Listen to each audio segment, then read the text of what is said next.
Okay, I think it's time to start. Good morning, ladies and gentlemen. I have the pleasure to welcome you to our green transport and automotive session today. I think it will be very interesting. We have wonderful speakers here. As you know, the transport is the Europeans' biggest climate problem, and I think if we want to solve it or at least preserve the environment and healthy air for future generations, we have to go green. We have various ways how to do it. We have to use the materials which are lighter. We have to use new propulsions, powertrains. We need to educate the customer to travel maybe in a more efficient way. So the tools are really multifold. They have to, of course, work in the synergy and integrated manner. So today you will see really this variety from our speakers. So let me welcome on the stage Patrick Hessel from C2I company, Daniel Pulini from the Fiat Centro di Ricerca, if I remember well, Mario Paroja from Voltia, and Dirk Alhorn from Hyperloop. Okay, well, the start is mine. I will present I'll present a little bit what the Commission is doing, not only on green transport, but on the competitiveness of the automotive industry in general. Maybe I should introduce myself first. So my name is Alexandra Kuksova. I work for the European Commission in the unit dealing with automotive. As you know, automotive sector is extremely important for the EU economy, but not only for the EU, but also in the global terms. And I think what is really important to know that, or to underline, is that the Europe's cars and vans and trucks, buses are the cleanest, safest, and quietest in the world so far. So we are still very competitive. Let's see if it will stay. I'll start with some statistics, but I will not go into detail. It's just to maybe underline what we are doing and why we are doing it. So we know that the sector was facing very deep crisis. We have 6 years of consecutive decline in sales and production. And in this period, Commission have come up with an action plan called CARS 2020 to help the industry face the crisis. Nowadays, we are back to more or less normal, I would say.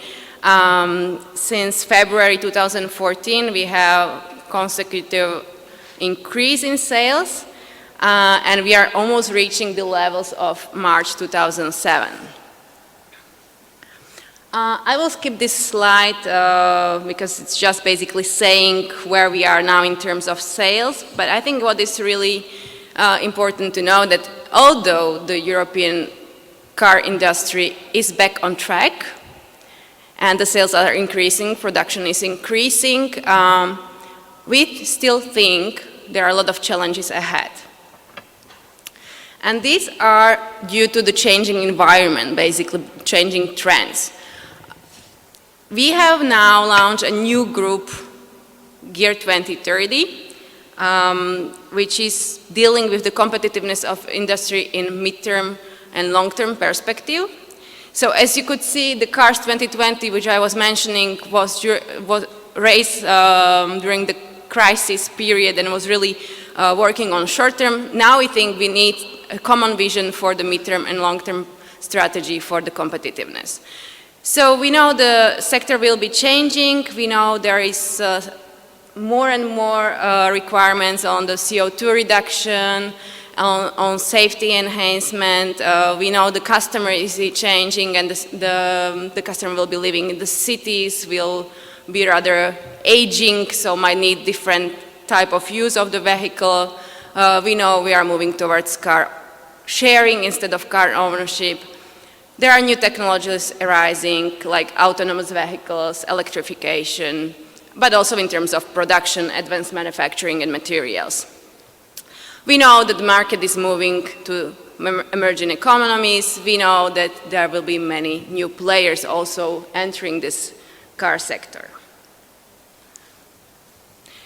So, as I mentioned, we are facing this many challenges.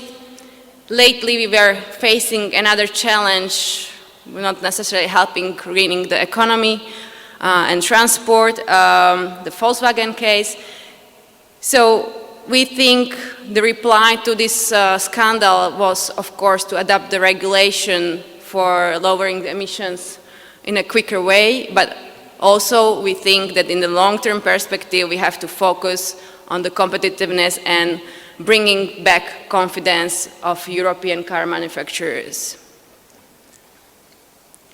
So as I mentioned, we have this it's a high-level working group here. It's a process which is multi-stakeholder, so we have member states, we have industry, we have trade unions, NGO and civil society all together sitting around the table discussing these new trends.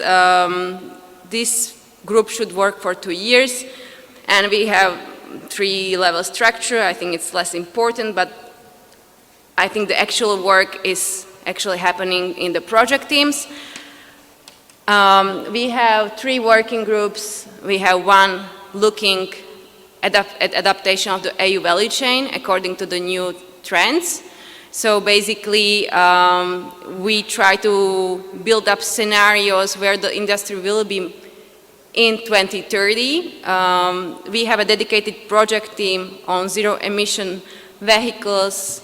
Then we have another project team dealing with adaptation of the value chain, where we take each trend and we look how it impacts each part of value chains. So really from raw materials to aftermarket. And last but not least, human capital and skills. Another working group, another priority, let's put it this way, is to develop a roadmap on automated and connected vehicles. And the last working group is dealing with global competitiveness. Of course, as you can see, they are not separately there. The results of each work will be put together, and they're sometimes slightly overlapping. I will maybe focus more on the zero-emission ones, given that we will be speaking about green transport today. We know that the market of alternative fuel powertrains is increasing, but it's still very little number from all the sales which we see on the European markets. When we look at electric as such, it's only 1.2% of all car registrations, so there is still a way to go. What we see as main drawbacks is, of course, the cost of the car, of the technology which it carries, mostly due to the battery. We see people usually complain that there is not enough infrastructure developed across Europe, and if it's not unified, there are some safety concerns, and also what I think is very important is the customer acceptance. So we had several actions in the past. Probably you know about some of them. To deploy the infrastructure, we developed a Clean Power for Transport package, which consisted of 2 parts, of a directive on the infrastructure and on the global strategy. We asked member states to develop national plans on deployment of the infrastructure. This should be provided next month, so we are quite curious to see what it will bring. We made a lot of public funding available through Green Car Initiative within the Framework Program 7, through Horizon 2020, and also via instrument developed by EIB. We work also on what I was mentioning on the standardization of the infrastructure. So the recharging interface is the same across Europe. And also we developed guidelines for financial incentives from member states, because we realized at the time of CARS 2020 that member states were coming up with very different financial incentives, and we wanted to make sure that they comply with first of all, the legislation of EU, and also we gave some recommended principles to follow, so we can actually streamline the benefit out of it. And of course, lately, Commission has adopted strategy for low-emission vehicles in July. So you see, it's our priority to go green. In our project team in Gear 2030, we are discussing many issues. We are trying to see what will be the thing which will make the EU automotive industry competitive in terms of zero-emission vehicles. We are not necessarily talking about alternative fuel powertrains in general. We really focus on zero-emission vehicles because we are in the horizon 2030 for the strategy. So we think by 2030 we are aiming at the zero-emission vehicles in order to meet the climate targets. So we analyze issues whether it's relevant to build factory for batteries in Europe, for instance. We are looking what are the best practices across Europe which could be used in other member states in terms of incentives. We are analyzing what is hindering the rollout of vans, for instance, electric vans, and many other issues.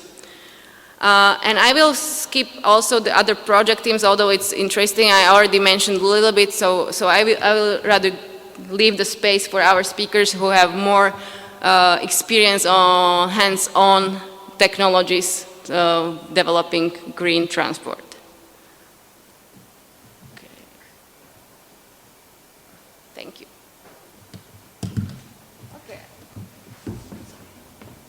Okay, so I asked Patrick, before we start, maybe I forgot to say, you have the Slido application where you can send us questions for the speakers. You can do it whether anonymously or you can write your name. The password is written on the screen, and also at the end of the session you can ask questions in the audience. So it's up to you which way you choose. Now I would like to ask Patrick to present. Hello everybody, my name is Patrick Hessel, and I'm also the founder and the CEO of the company C2I. We're a company based in Dunajska Streda, about 40 kilometers southeast from here, doing engineering and production of carbon fiber components, particularly for the automotive and aerospace industry. Today I'm going to talk about carbon fiber as the material and of the future as well for the automotive industry, especially in terms of its potential to lightweight vehicles in general. So what are the advantages of carbon fiber? Pretty much the main advantage is the weight saving compared to alternative materials. So it's around a 70% saving to steel, 40% to aluminium. Of course, it always depends on the specific components we're talking about. So theoretically, the use of carbon fiber composites materials allows a 20% weight saving on the whole empty vehicle mass compared to an aluminium-bodied vehicle, which is currently sort of the state of the art in terms of lightweighting for automotive. This is particularly important for electric vehicles and plug-in hybrids because there the battery weight is significantly increasing the weight of that vehicle, and it is one option to compensate that excess weight. And it's seen also already on the market with, for example, the BMW i3, which is pretty much using a full carbon fiber body in white as a demonstrator as well, literally. Also, we can see a 10% weight of vehicle mass saving leads to a 6 to 8% improvement of the fuel efficiency. So there's obviously a direct correlation between fuel efficiency. This is probably a bit difficult to read. So the main point here is the regulation of the European Union literally forces the OEMs to reduce CO2 emissions. And you see on the left-hand graph on the right side, there is potential penalties that can be applied or would be applied to OEMs if they do not adhere to certain CO2 emission requirements. So we have a scenario of 2010, then 2020 and 25 targets, and you can see, I think it's 46% a reduction of CO2 within this 15-year period as a target. So it's quite a significant reduction. Of course, there's different ways to do that. One way is lightweighting the vehicle. This, again, today's topic, and you see a potential penalty of over 12,000 euros per vehicle that could be applied if the OEMs are not able to find a solution on CO2 emission in general. On the right-hand side on the graph, you can see basically the total energy balance in automotive. That is from the production of all the materials, as well as the usage over lifetime of the vehicle. Say you drive 200,000 or 300,000 kilometers, what is the usage of fuel? And then also the energy for the recycling. So if you look at the total energy balance, that relates to to environmental impacts, because it's not only about CO2 during the use of the vehicle. You can see that currently carbon fiber is beneficial over aluminium and steel at different points. First over aluminium at I think 110,000 kilometers, and over steel at around 200,000 kilometers. That's assuming that, from today's perspective, of course, there's an assumption of further reduction of energy requirement to manufacture the carbon fiber material, because that's currently very energy intensive. Yet over the lifetime, due to the reduced weight, there's then a unit benefit. On the left-hand side, you see pretty much a trend from 2010 to target 2020. Of the cost per kilogram of carbon fiber components. So 2010, the sort of average standard cost was around 80 euros per kilogram for the material, for the components, whereas the 2020 target is 16 to, let's say, 20 euros per kilogram. So you can see that within a 10-year period, the target is to reduce the cost by a factor of 4, which is obviously in other industries, aluminium and steel, it's almost the opposite, pretty much trend. So it just shows that the industry is very new. There's a lot of innovation still happening. On the right side, you see the related expected increase of demand in yellow of carbon fiber components in automotive. So you see 2015 has around 14,000 tons, in 2030 about 377 as per this, so it's around a factor of 25 increase within 15 years. That's some assumption from, obviously it all depends on the left graph. Is the market able to reduce the cost so significantly? Because if not, then this graph will not be as optimistic. So it's very much cost dependent. You can see some examples of uses of composites in electric vehicles. On the top left, you see the BMW i3, as mentioned before. On the right side, you see the Audi R8, where about one third of the vehicle is now carbon fiber. You also see that the China 2020 target for electric vehicles or plug-in hybrids is 5 million new vehicles on the road, which is obviously a stretch target.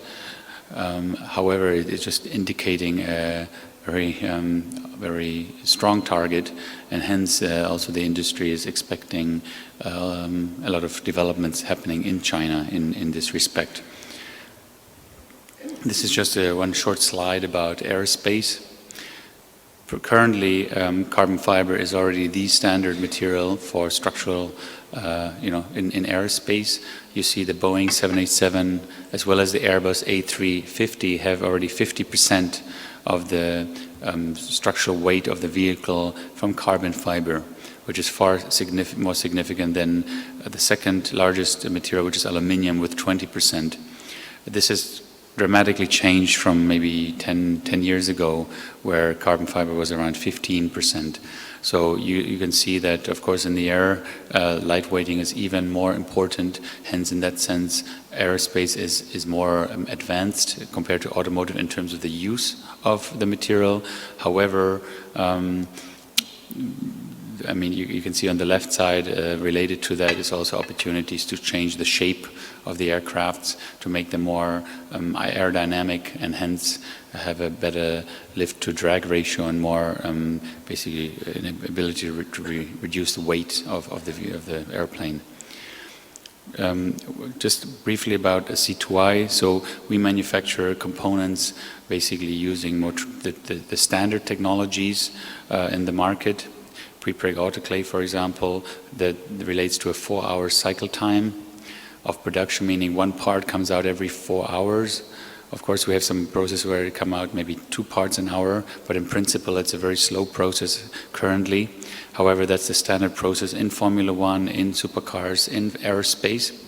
And the future of the company, as well as the industry, shall be related really to automation. So where components are made automatically by machines, robots, etc., which lay up the material.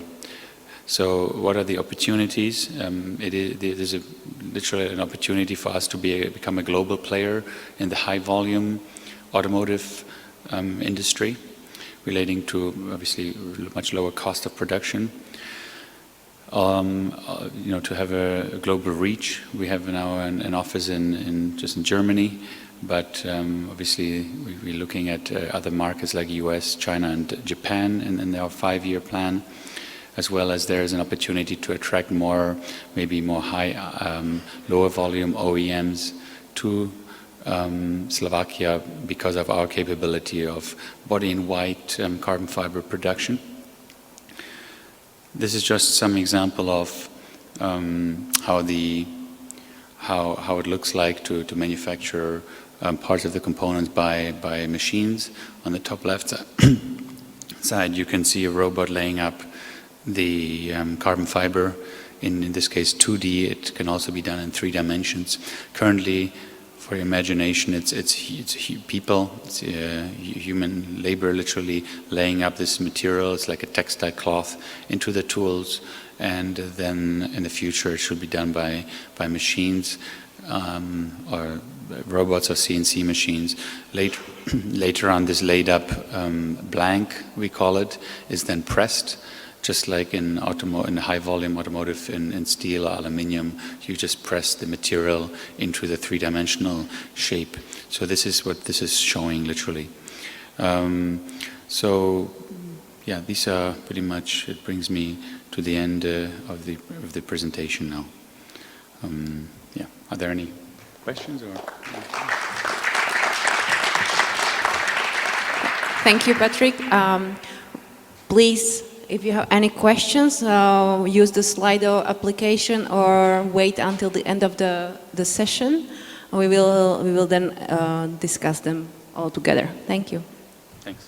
And I have the pleasure to welcome our next speaker, Daniele, who will present what Fiat is doing in terms of research. Hello, everybody. Okay, thank you for the invitation, by the way. This is Daniele Pullini. I manage the research of material technologies and processes of FCA, Fiat Chrysler Automobiles, in the EMEA region. And I'm here to present you something of what we are doing for innovate our product these days. So a little synopsis of what the presentation is going to speak is a few slides on the context of the automotive, our approach to innovation. This is CRF because CRF is the hub of the research into FCA, Fiat Credit Automobiles in the EMEA region. So that's why there is this, still this name.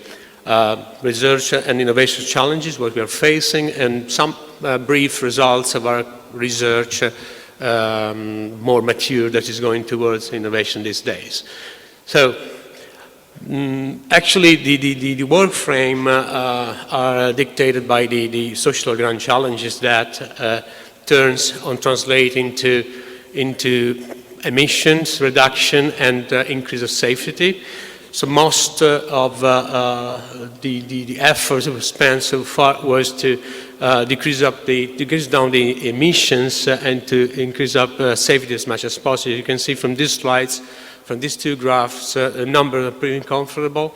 Fatalities decreased so far very importantly, so that the emissions, talking about NOx and the carbon oxide and dioxide. But all this stuff is a price, and is paid in terms of an always increased complexity of the vehicle as a system, lots of energy consumed for the manufacturing. So we have also an increased weight of the old vehicle. So it seems that to comply with this new regulation and these two drivers, we need to make our product even more expensive because in principle the complexity of it increase up in a significant way. So this slide shows how our vehicle changed in the last decade. So I have the figures for a very old car produced at the end of the century, the last century, and what it became 10 years later. So you see the green numbers are reduction in terms of emission, all the drivers I mentioned before, but the price was an increase of weight. And this was done to comply with the regulation that these gentlemen have made carefully. So you see from the top right graph, the constraints we need to comply with for the emission are strict and more strict. So we are on the average for the 2020 target, but must have to spend to comply with the 2025 ones.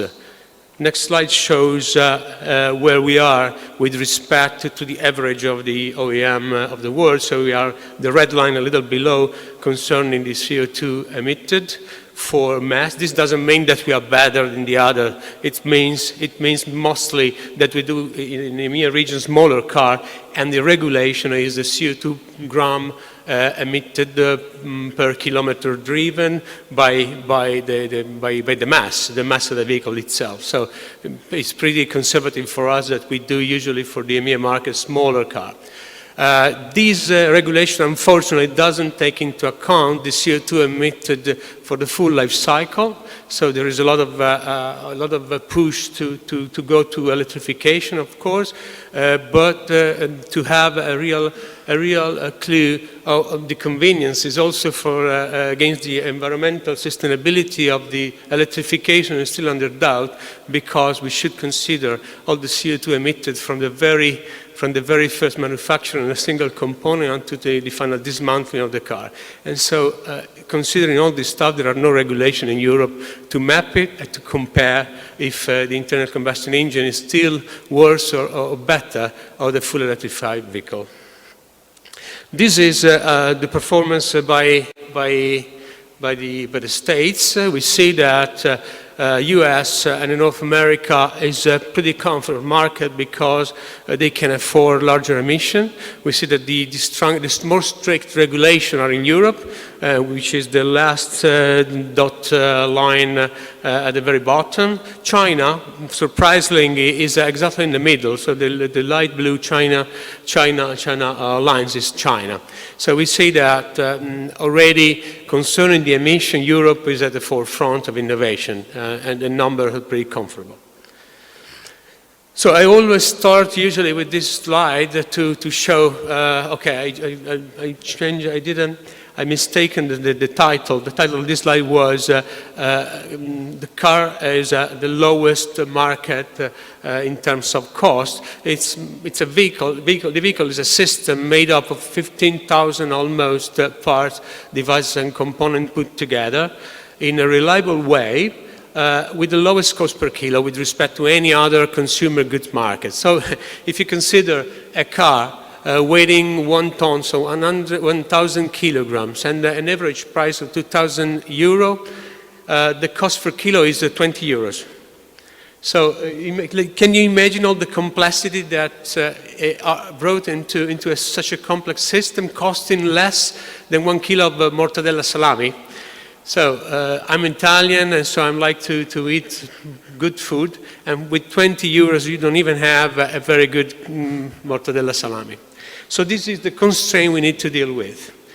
Our product evolved in this way, mostly because of the introduction, the penetration of lots of microelectronics device, active device, which are sensor and actuators, microsystem. I'm speaking about MEMS, accelerometer, gyroscope, and whatever. And some prediction of the analyst says that in the next 10 years, most of these components will be revolutionized by nanotechnology and advanced materials. So we are in the research panorama, and corresponding to something like $6-7 billion business to have this component in this way revolutionized. Our approach, the research frame we deal with is on the right-hand tail of the university work and of the left tail of the engineering. So meaning that we do mostly upscaling, life cycle engineering to get to a point where we are able to gauge what is good and what is worse, to evaluate somehow the pros and cons of an innovation. So of course in this value chain approach we need to co-work with all the players covering the early stage research up to the final designer, which eventually choose what is more convenient for their framework of operation. This is how we face the research pathway. So we spent almost 5 years in the very first arrow dealing with lower TRL solutions. And of course, we play with the university and the academies and whatever, with the raw material provider at the very beginning stage of their development. We, after this 5 years, we see the most important, the most better perspective solution, and we pass to the innovation plan. The innovation plan lasts 2 years in our company and is fully paid by the company money, the corporate money. And when in this phase, actually, we want to optimize the scaling up, and we try to understand exactly, try to estimate the real cost of the innovation solution. And when we have the green light, it goes to the innovation transfer. That after 1 year becomes the start of production. So this pathway lasts between 10 years and 12 years, to be honest. So the complexity is exactly this one. Research and innovation challenge, I think I have a countdown very scaring there, so I will spare in 2 minutes. So I'm not going to expire in 2 minutes and 40. So, okay. So these are the topics where we work with. There are 2 classes of materials. Which are? The first one is material, our commodity that ourselves, the OEM, transform, and where we have the most profit out of it. And the second one are more what is called functional material, which stays are embedded into active device that usually an OEM buys from other subsidiary providing company. So we work on all these classes. The first one because it comes on down. We make money in being efficient in transforming this commodity material. The second one is because we need to know what there is inside any component we put on our card. For 2 main reasons. To be sure that the raw material employed there, their procurement is safe for at least other 10 years. and secondly, because we need to comply with the REACH regulation, which enforces us to see exactly how much, to know exactly what the quantity of any chemical element is present in our car. So I don't want to go, because my time is running out, I don't want to go very deep in this slide. You can imagine all the possible application that this complex system can bring together. And so I'd like just to give a snapshot of some research results which at this stage are on their own way to get to mass production. I mentioned here some results coming from collaborative research project. The first slide shows how we could make better the simple polypropylene, which is the polymer most used in our car industry, because it's the cheapest as well, in particular. So we could enforce it with the nano filler carbon nanotubes, basically, and nowadays graphene, to make the material more stiff and tough, and to increase up mostly the dimension stability, which is one of the major problems we have when we want to put polymers on our cars. The counterpart made by bio-based matrices. So we work also in other projects where the fossil polymer were substituted by the counterpart natural coming from other biosources. In this slide, I show how the carbon nanotube-based nanocomposite can turn into a decrease of complexity. I said before that complexity is one of the major drawbacks we got to comply with the regulation. Here, by laser direct writing, we could simply create some electrically conductive path or wire into a bulk nanocomposite, just to reduce the cabling, the number of copper wires, which is a strong, important issue to take into account when you want to reduce complexity, the complexity of the system. And at the moment, we are in the phase where we are integrating the totally plastic buttons and switches and whatever, where lighting systems are fully integrated normally, like it's done in a normal cockpit. In here, we see nanocoatings where the nanograin is controlled, and the metal itself becomes 100 or 200 magnitude larger in terms of elastic moduli and ultimate strength. And we are investigating this solution to ennoble plastics, always towards the weight reduction. We want to make possibly plastic as strong as light alloys are today. And this sort of coating technology is very promising to have it done. We also work, of course, on nanocomposite coating for other fancy usage, like antibacterial, self-cleaning, and such a thing that are very famous nowadays. You have 1 more minute. 1 more minute, very well. So this slide shows a result that is almost in production, where we functionalize adhesives, thermoset, both, and thermoplastic with nano hot melts, which are magnetic particles which can warm up all the mixture if stimulated by an external magnetic field. By an hysteresis energy loss, they can heat up the matrix and melt it or solidify as well. And this way we can join the similar material all together and dismantle it without any waste to be considered. Few more slides very fast. This is functional plastic film. We are introducing the plastic electronics, always in the direction to simplify the system. This project, which is called TerraCell, was just finished a few weeks ago, demonstrate the thermoforming of plastics with electronics integrated. And by batch injection molding, we could make full component with the electronics integrated. An example we've done was a glow box for our cockpit, fully equipped with electronics, LEDs, inorganic, and switches, which can be simply activated by a little touch of it.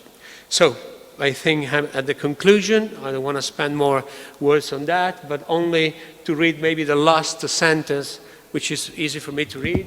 the impact of advanced material and technology on transportation is such that no single organization can sustain the competition alone.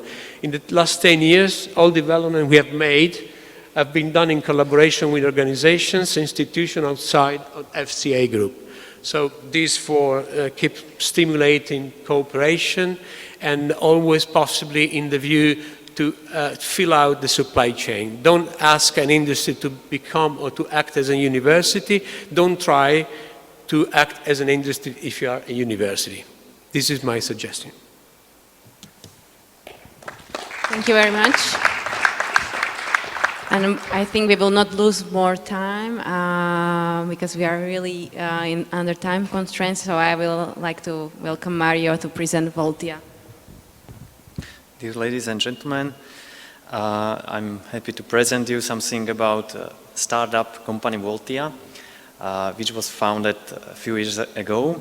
The name I put especially in this way, Voltia, the green way of transport, because just a few months ago we have been called Greenway, so somebody could knew us under this name.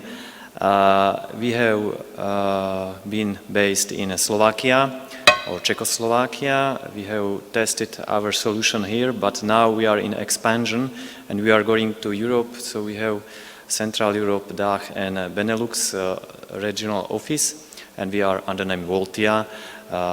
And so you will probably more hear about Voltia in future. So after this, I want to go to presentation. First will be the revolution in the transport. I think revolution is happening.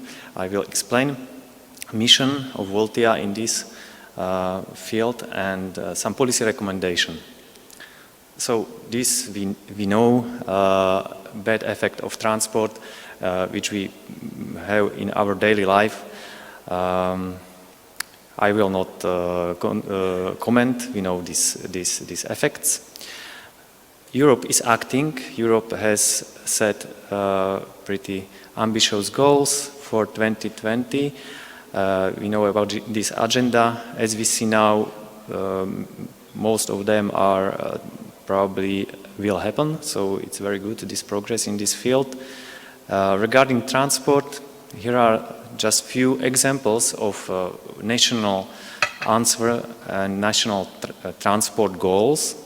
And these are very ambitious one. In Germany, 1 million electric vehicles on road was very surprising for everybody, and probably they will not succeed with this goal. Nevertheless, other countries are trying this similar or same. We have heard about China, 3 million EVs on roads. We have heard not so long ago that some countries would like to ban other vehicles. So IC means internal combustion engine, our well-known diesel or gasoline vehicles in 2025. It's, I think, very strong message. You may heard about Norway, which is progressing, which is really in some numbers the best in the world, and every third new vehicle registered there is electric. This is very nice progress. And I also put there Poland, the last country. Very recently they also announced 1 million of electric vehicles would like to have on road 2025. So our neighbors here are also trying very similar goals to achieve. This is the revolution and the keystones of this revolution, in my opinion. The future will be electric, vehicles will be autonomous, shared and connected. I will focus now on electric part of this revolution because our business is there. To autonomous vehicles, some experts predict 75% of vehicles in 2025 will be already autonomous. Again, very strong message. We can see some autonomous vehicles on roads of European roads already. Shared, it's also very strong thing or message, because till now we have been used to own the cars. With the new technology and new business cases behind, it will be no more feasible, reasonable to own the vehicles. There will be new business models, new modes of operation, new ways of transport with sharing of vehicles. They will be connected to organize this new environment of vehicles. It is very connected also to energy sector. I will tell something more later on. Such chart we have seen, very similar. It is growth of total registration of electric vehicles in Europe. Probably already now we have 500,000 electric vehicles on road. It is portion of 1%. It's not so much 1%, okay, but we can see the trend, and we can see it also on next slide here. We can see increment, so increase every year, how much new electric vehicles are registered, and you can see how it is really going strongly up. This trend is obvious. This is not future projection, this is already happening. It is very connected with this blue dot line, where you can see the offer of the market of new vehicles. There is not so much till now. We have 24 something now possible to buy, and just in Paris Motor Show a few days ago, 24 new electric vehicles have been announced, and many companies are trying to push new vehicles. I put here Tesla, you know it. I think never in history never happened that Model 3, which is the future vehicle, in 2018 maybe it will be possible to buy it. They have already 400,000 reservations, so never probably happened in history that car is not in the production line and so much reservation is already placed. Very good. Also other manufacturers are having their own goals and deployment plans, with many vehicles planned to be on sales in future years. You can see vehicles which are approaching, announced in Paris Motor Shows, just examples of course, but very strong announcement of the CEOs of these companies. You can see every of them very strongly and clearly said, future is electric and so on. This is what will happen in next years. And this is what is behind the battery price.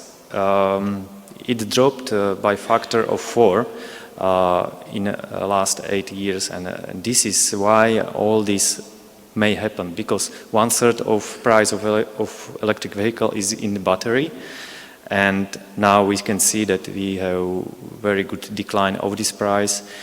It's also because of mass production. We can see, you don't need to read everything, but we can see the plans of big producers of battery cells and batteries all around the world, who are building their new facilities, and this will bring another price reduction, and of course some other parameters will be better. Okay, and now Voltia. We stepped in 5 years ago, and we just feel that electric vehicles is the future. In that time it wasn't so obvious. And we do not want to stick on incentives, we want to make business. So we were thinking from beginning how to make business with electric vehicles already 5 years ago and also today.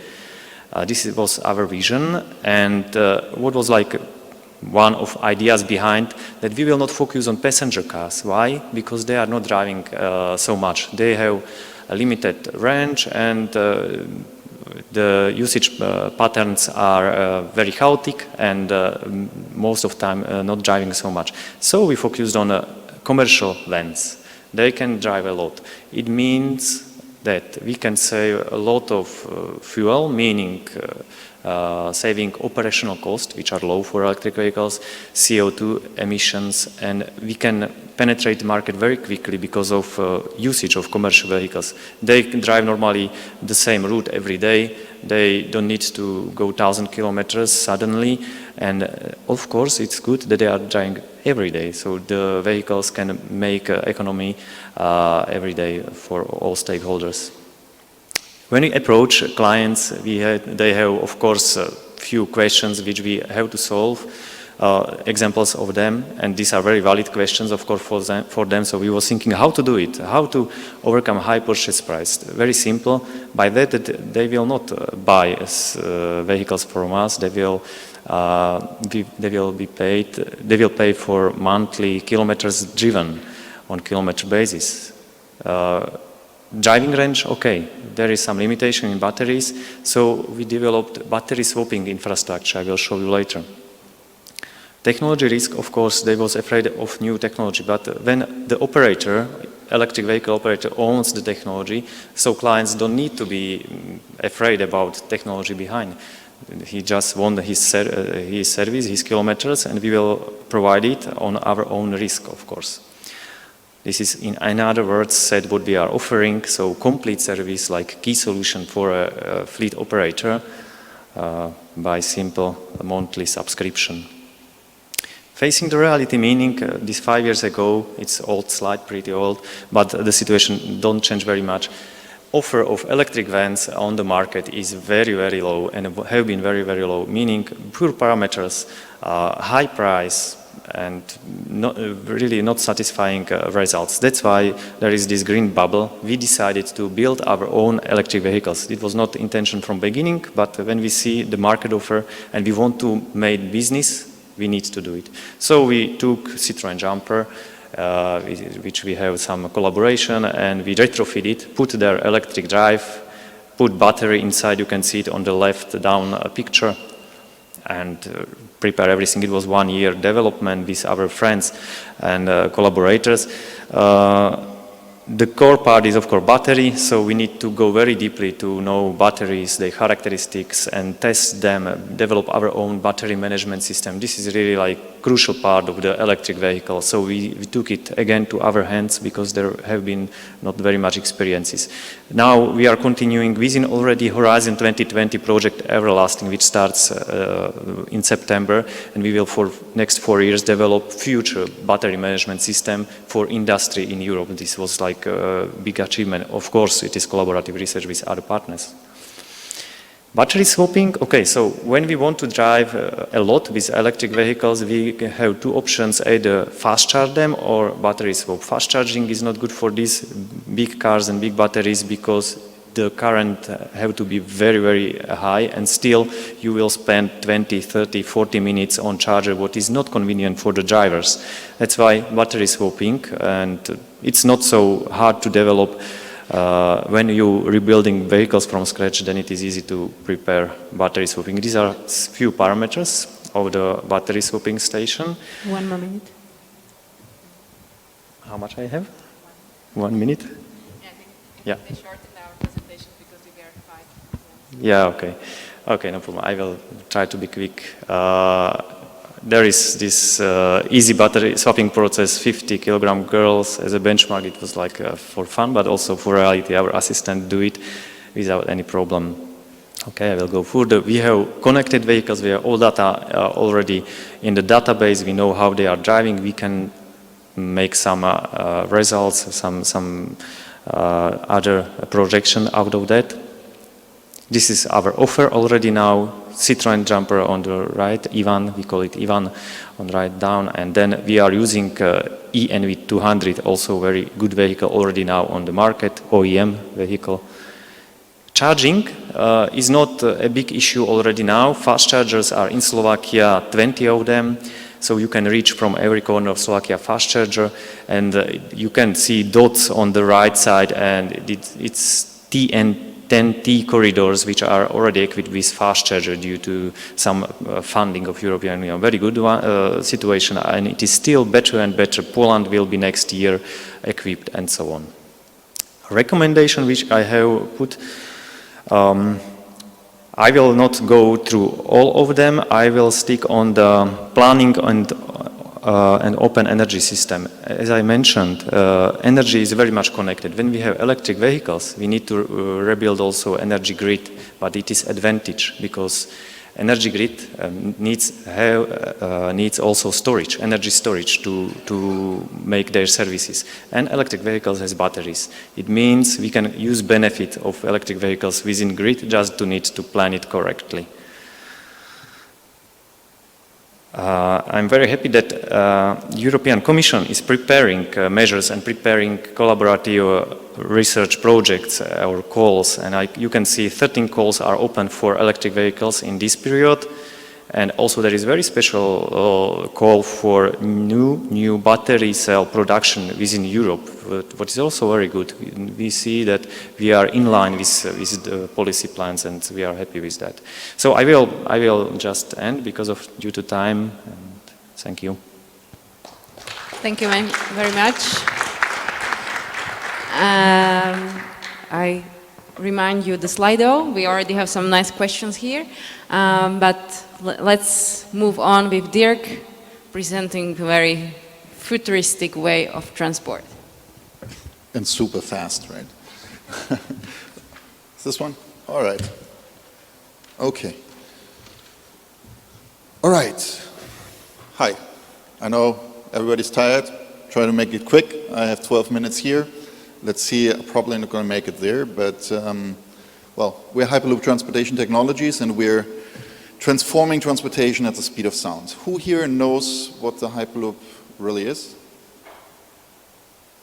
Okay, hey, I can leave. All right, well, for everybody else, we have a little video here that shows how it started, where we are, where we're going, so enjoy. America's always been a nation of doers. We build things, we take risks, and we believe that if you have a good idea and are willing to work hard enough, you can turn that idea into a successful business. Billionaire philanthropist Elon Musk has hinted at a new high-speed transport system that could put planes and trains out of business. I have a name for it, which is called the Hyperloop. So what's Hyperloop? Mr. Musk's plan: move people using a massive vacuum tube combined with a magnetic levitation system. Kind of like a Jetsons tunnel? It's something like that, yeah.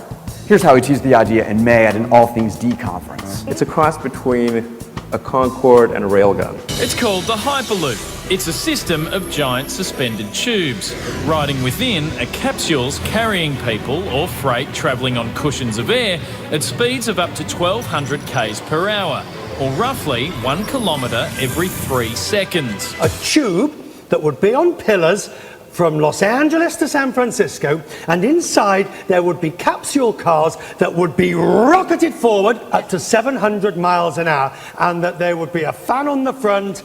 Elon Musk basically says that this is the way of the future. How would you like something that can never crash? It is immune to weather.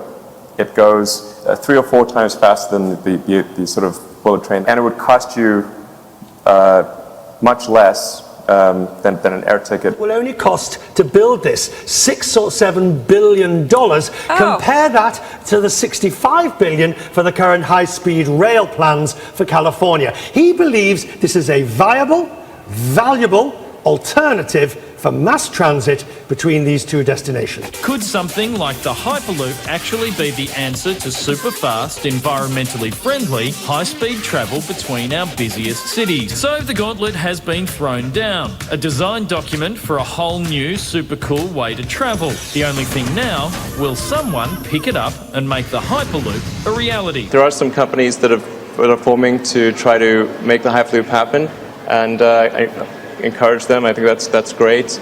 I'm super focused on Tesla and SpaceX, and to a small amount on Solar City. So that basically completely uses up my brain. Tesla founder Elon Musk proposed this new technology called Hyperloop, and it's being developed right now in Playa Vista, here in this hangar behind me. The only resistance would be the air in front of the capsule, which we move to the back by using a compressor. Company Hyperloop has teamed up with the students to create this tube technology that's designed to connect cities up to 400 miles apart. Dirk Alborn says it's safer and more efficient than the railroad. Well, the system is completely computerized. So you optimize the system, and then you actually have the humans to monitor it. In railroads, most accidents were all human factors. Plus, a lot of the derailments are actually happened because something's on the track. So we're in a closed system. We're completely managed by a computer system. There's no human factor that can actually create those issues. We actually plan on seeing the first Hyperloop very, very soon starting. Can you imagine and walk us through what it might be like to travel at the speed of sound? It's not going to be much different than sitting in an airplane, actually. Obviously, for us, it's very important to make it as good of an experience as possible. So this is an independent organization that has formed. We have 170 engineers, scientists, and really great professionals with amazing backgrounds. The race is on. Elon Musk's vision for a high-speed passenger pods, known as the Hyperloop, is one step closer to becoming reality this morning. One of the known companies competing to capitalize on Musk's proposal, announcing today it has struck a deal with landowners in Central California to build the first full-scale Hyperloop along a 5-mile stretch along I-5, with construction set to begin in 2016. Let's bring in Dirk Alburn, who is the man who runs the Hyperloop Transportation Technologies team, which is announcing this deal with Quay Valley, California. Dirk, tell me about this deal and really when you expect this Hyperloop, this 5-mile stretch, to be finished. Quay Valley is supposed to be breaking ground beginning of 2016.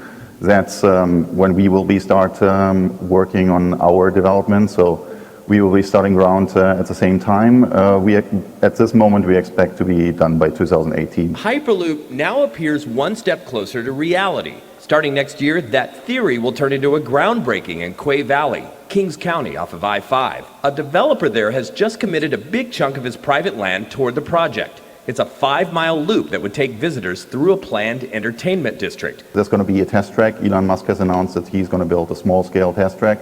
It's a necessary step for us to be building a full-scale version, and Quay Valley is a sustainable model town of the 21st century, so it's a perfect fit. They're expecting over 10 million visitors per year, so we will actually be able to generate revenues very, very fast. The company plans to go public later this year.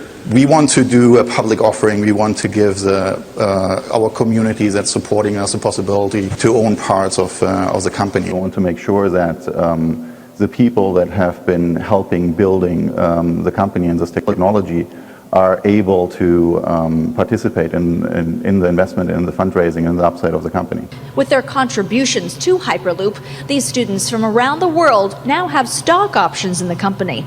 But they say they're not in it for the money. As a student, I start to feel like I'm in part of some great career that might change the world. Will the Hyperloop kill the railroad? The Hyperloop is going to do to the US what the railroads did in the 1800s. So it will change the way we live. It's possible today, it's based on existing technologies, and it's the right time, it's the right moment to finally get something doing like this. Is it visionary? In 30 years' time, will you and I be sitting on our rocking chairs going, well, we talked about it then, and he did it? So you think this is possible? This is not just... Yes, absolutely. Absolutely, yeah. For all those who said this is just a neat little thing to draw on a cocktail napkin, these guys are saying it will become reality. All right, so those were basically 3 years put together in a couple of minutes. Actually, some parts are missing, Slovakia, for example. So just to reiterate, what is a Hyperloop? Imagine a capsule filled with people hovering inside a tube and moving really, really fast from one point to the other. Inside the tube, we create a low-pressure environment. Basically, we have vacuum pumps every kilometer, and we take the air out. So that the capsule, very similar to an airplane that goes into high altitudes, can travel very fast with very little resistance and very little energy. The whole system is completely green, and that's probably one of the most important parts. And not because we want all to be green, but we're actually using it to our advantage. So we use solar, wind, kinetic energy through regenerative braking, and in some climates even geothermal. We're producing more energy than we're actually using. So in California at this time, we're capable of covering our complete energy needs with the latest solar technology. Obviously, it depends a little bit where you're building, but it allows us to have very low operational costs. See, there's a big problem, and I'll get to that a little bit later. There's no rail line, no metro line in the whole world that's profitable. We can be profitable within 8 years on something like Los Angeles to San Francisco with a $30 ticket price. why should we actually do this? Why should we build something like the Hyperloop? This is why. Traffic. Maybe not necessarily something you see here in Bratislava, even so I've seen some of the beginnings. But where I live, this is pretty common. We spend a lot of our time in traffic. Time that we could be productive, time that we are away from the people we care about. Actually, traffic is so important that based on where we live, we decide where we work.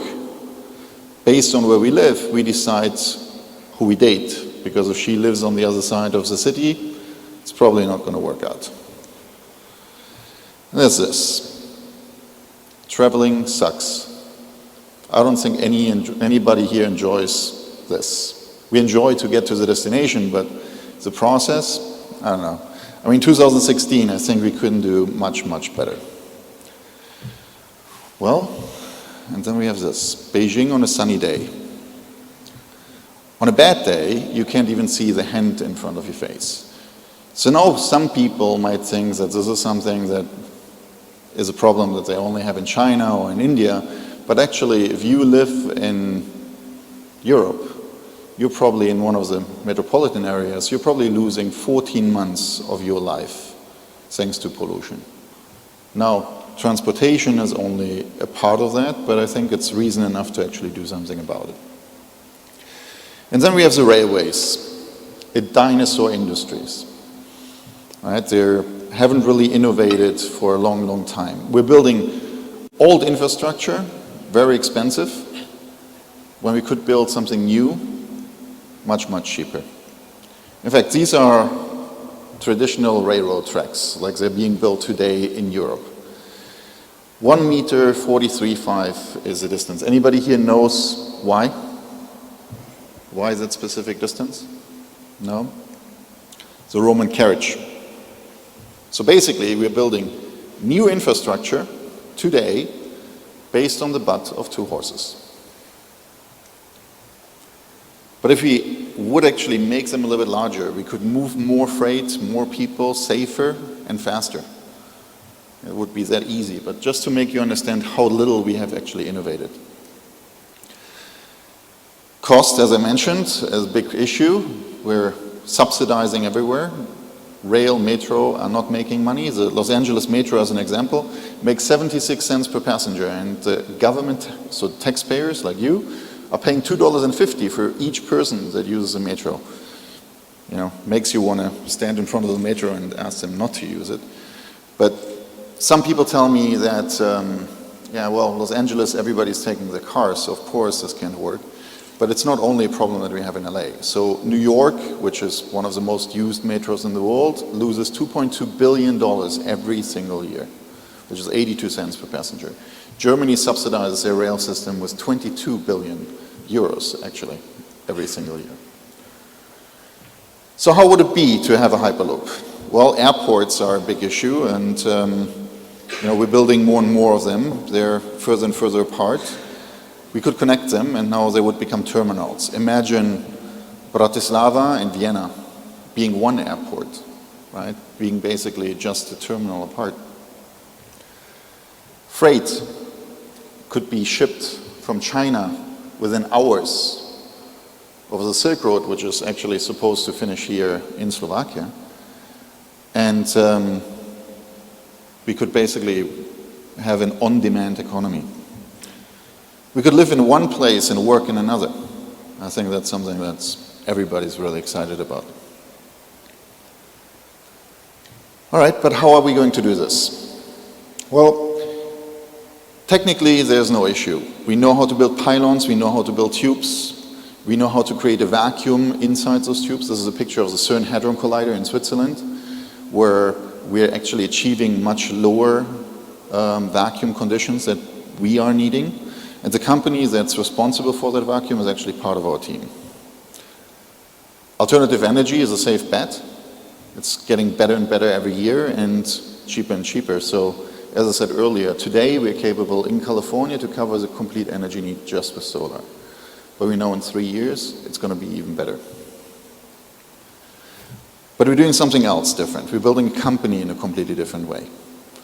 I'm sure you all are familiar with these companies. They all have something in common. They're all failures. Then there are these companies, and they also have something in common. They all at one time of the history were in trouble and switched over integrating something that they called crowdsourcing. Lego, for example, was almost bankrupt. They switched the CEO, the new CEO incorporated crowdsourcing, and today it's one of the most successful toy companies out there. So innovation is a key factor here. This is where normally things are being done, behind closed doors. When you talk about trains or metros, you only hear that they're planning one. You don't hear anything else. Maybe you know how much it's going to cost, but you can participate. Well, we do something that we call crowdstorming. And crowdstorming is really... You have one. Try to. I'm almost done.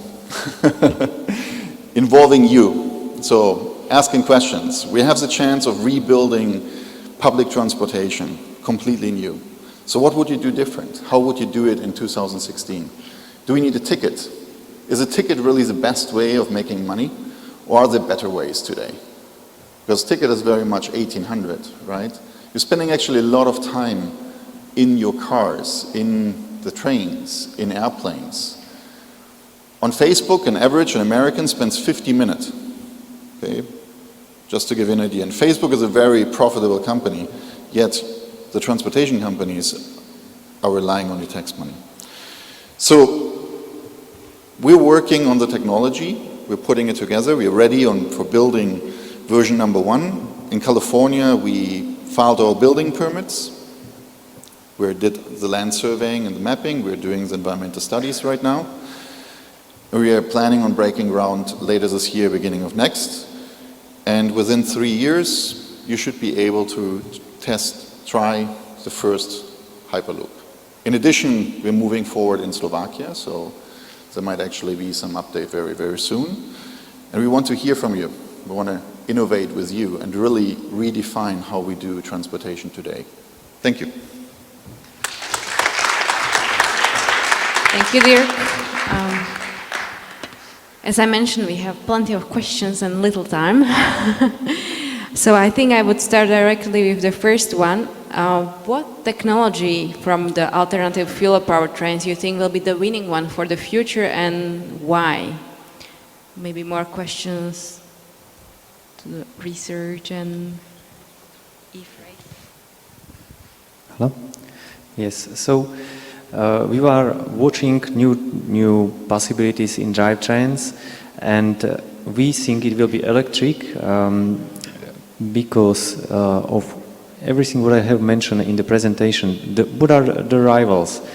There are some progress in combustion engines, some improvements, but there are physical limitations, so we will probably not go further. We cannot go further with combustion engine. And then for example, hydrogen, which is also approaching, there are still many technical issues and also high price. And in the end, it is again electric drive.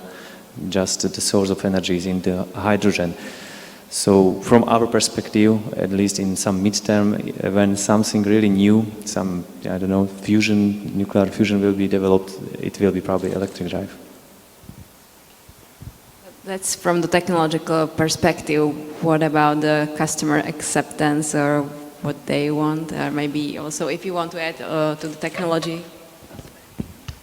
But I don't know, I would see Hyperloop everywhere actually. I love this dream. And rather than technology, I would talk about the rationale around mobility. Long distance means it's stupid to travel in a single car. In a city, probably to go more green and with an electric stuff is better. Concerning technology, I don't believe totally that the full electrification is the solution. I foresee better a sort of mixture, only because we don't have the number to do exact calculation of cost convenience and the environmental impact of all the solutions we got. Because if you want to have, nowadays, if you want to power by an electric motor a vehicle, at the moment you need to make all the structure super light, so employing superlight alloys, which cost in terms of CO2 emission more than bending simple steel. You need to consider technology to hybridize this similar material and to go up to the full recycling of it, and this is a cost in terms of pollution as well, not only money. So to find and to gauge what the best balance is, I think we still need some figures to do a straight analysis of it. We are not there yet. Also, the regulation from your side was a step forward, but not inclusive of all the factors, because the life cycle assessment of the overall electrification was not given, because we measure the CO2 polluted by kilometer driven, which doesn't take into account all the chain. And so at the moment we are still waiting for powerful enough batteries and accumulators. We are driven by the lightweighting because it's an horizontal issue to any type of propulsions. But of course, I think despite of all these stories, we need to change the way of thinking mobility.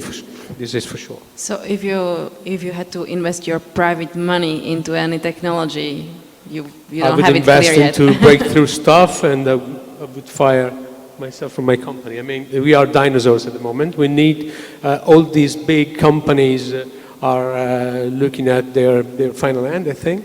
We need to invest in new stuff, and if I was a little bit more richer, I would do this. So you would crowdfund a Hyperloop? Maybe sooner or later. Anything to add, Patrick, on the technologies? Because you're more working on the lighting of the vehicles, which might be also used in the advanced ICE, but also in the batteries. Well, let me add something. So I'm not so sure that it actually really matters. It matters for us today because we buy a car, so we want to, we are interested in how fast is a car, what kind of motor, how much horsepower does a car have, which fuel does it take, how does the fuel smell, what do I get dirty, how much does it cost. But when we look into the future and we look into the future of mobility, I mean, at least my personal view is that cars will be free. They will be, you're not going to really buy a car anymore because they're going to be available for you on demand. Of course, there's always going to be some people around that will have a car, just like people have a horse today. But it changes completely. So at the end, you don't really care anymore because a car, when it leaves you, goes and recharges or refuels in one way or another. In terms of technology right now, definitely in the near short term, electric is the one, which then I think the question is meant in a different way because it's fuel cell or completely electric. I mean, but the electric drive is there. And then if it's fuel cell or ideally solar, right, in the future we have more efficient solar panels so that it can charge directly the battery from solar so I don't have to do anything else anymore or drive based on that. So that at the end, I think for the passenger, if you do it passenger-centric, it doesn't really matter anymore. So just. That's very interesting. I see that our disruptive scenarios, which we are analyzing in the commissions, are not disruptive enough. We have some more work to do. Okay, I will move to the next question. What are the main technologies that will allow in the future to reduce the time per cycle in carbon fiber components? I'm not sure I understand the question, but I'm sure that our gentlemen do. All right. You heard it's my question. So basically, currently, there's many different, sort of parts of the cycle to make carbon fiber components. One is the layup of the fiber. The other one is the curing, making it from the flexible, dry fiber, hard component. But on the curing side, it's definitely a new type of resins and so it's chemical development to enable a curing of a resin to take, let's say, 60 seconds, which currently is not really possible with the standard current resins.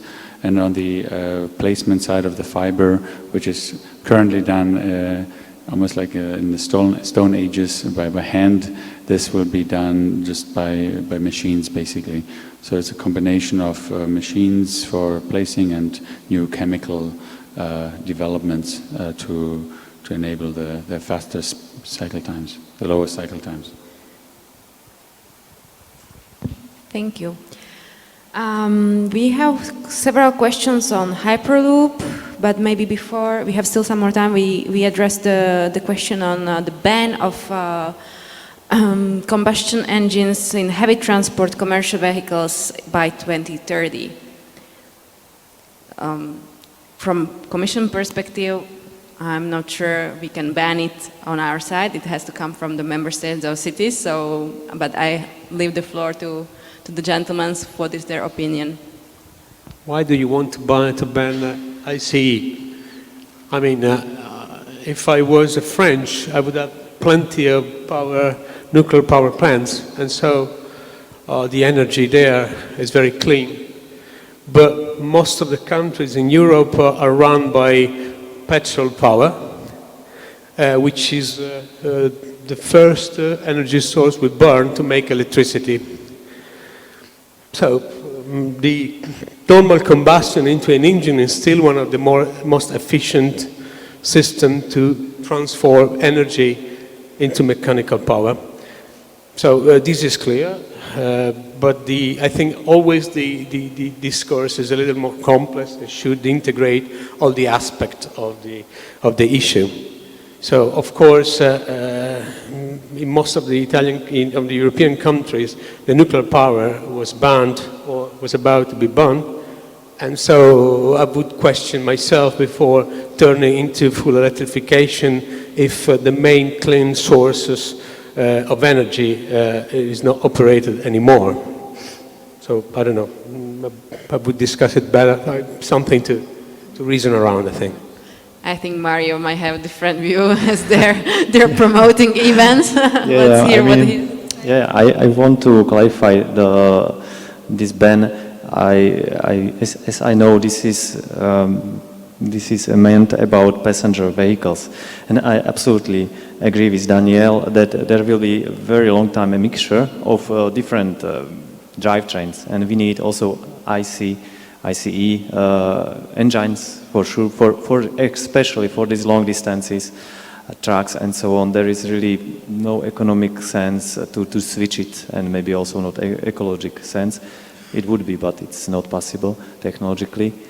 On the other hand side, I need to disagree with the situation in Europe, because already now with energy mix, which is already now, I mean, medium energy mix in whole Europe, it is already today more ecological to drive electric vehicle than ICE vehicle. And the progress, we didn't see it in this session, but the progress of new renewable energy sources, how they are deployed in Europe is again very, very big, very exponential, and we can see in the future there will be much low carbon in our electricity in the grid, so the situation will be even better for electric drives. Thank you. I will maybe try to group some of the Hyperloop questions. There is a question on the braking system in this speed, on the price or the cost of the track per kilometer, and also whether Hyperloop is not just limited to Bay Area, whether it's not just a niche. So maybe you can try to reply to all. I'll try. I wouldn't know why it should be limited to the Bay Area, so to the US. As many of you know, we have signed an agreement with Slovakia, so we're actually looking at a local project right now. There's a lot of things that are happening in Central Europe. Personally, I've always, I mean, as a European, I'm very happy that you know, we have government support in this region. I've always thought about you know, that it would happen actually first in China, India, Africa, the Middle East, where we are having a lot of discussions and are getting ready there as well. They have problems today, and of course, you know, some of these countries are, let's call it, less democratic. So there's just one person who decides. So if that one person wants it, it's going to happen. because the biggest obstacle at the end is regulation. You have to build a very safe system. That's very important. Regulations have to be drafted, and that takes time. So you need really the support, the political support of the policymakers. That's a very important part. The technology, as I mentioned earlier, we are ready to build. In terms of, when we talk safety, safety is an important aspect for us. So we are developing a lot of systems from new materials over to sensors to construction methods for the pod. Braking is, normally I get the question, how does it feel to get that fast? You don't feel the speed, you feel acceleration and deceleration, which is limited to a maximum of 1 G, and the lateral acceleration of 0.5 G. So kind of similar to a sports car, but you want to really make it as comfortable as possible, so even less than that, which to the braking, we brake just like everything else. Our propulsion and levitation system is electromagnetic, so which means we have eddy current brakes in the normal use, and of course when there's an emergency braking, there are also mechanical brakes. The system is on pylons, so it's actually better to in an earthquake area than anything else because you're not on the ground, you can compensate. And the cost right now, we are, so the system has advantage. We're using a passive magnetic levitation system, which was developed by Lawrence Livermore Labs in America. It's a national research lab. Basically, we don't need like, I don't know if any of you know the Transrapid in Germany. That was a project that they first implemented in the 70s. They have a track in Shanghai. That's a very expensive levitation technology. The technology we are using is passive, which means it doesn't need any electricity to levitate. Levitation occurs through motion. So you create a magnetic field by moving over a laminate of aluminum. And therefore we don't need high power stations along the track, which makes it very inexpensive. So basically you have just the structure, the pylons, the tube, solar panels, etc. We're roughly at $20 million a mile. Changing that over into euros and kilometers right now, maybe 15, roughly something like that. And I think I answered all those questions with that, but I hope so, at least. If you have more questions on Hyperloop, I'm sure Dirk will be happy to reply to them after the session. I will maybe just take one more question, or not even, actually I think it was already replied to. Why would the automotive survive in the future? We already heard that it will not survive, so I think this question we can take off. I would like to thank our panelists for the wonderful presentations. I would like you sitting here to welcome you to the plenary session, which will take place in a few minutes in the same room, so please don't leave the room. The Commissioner Bieńkowska should come and be part of the plenary session. Thank you very much. Enjoy your afternoon.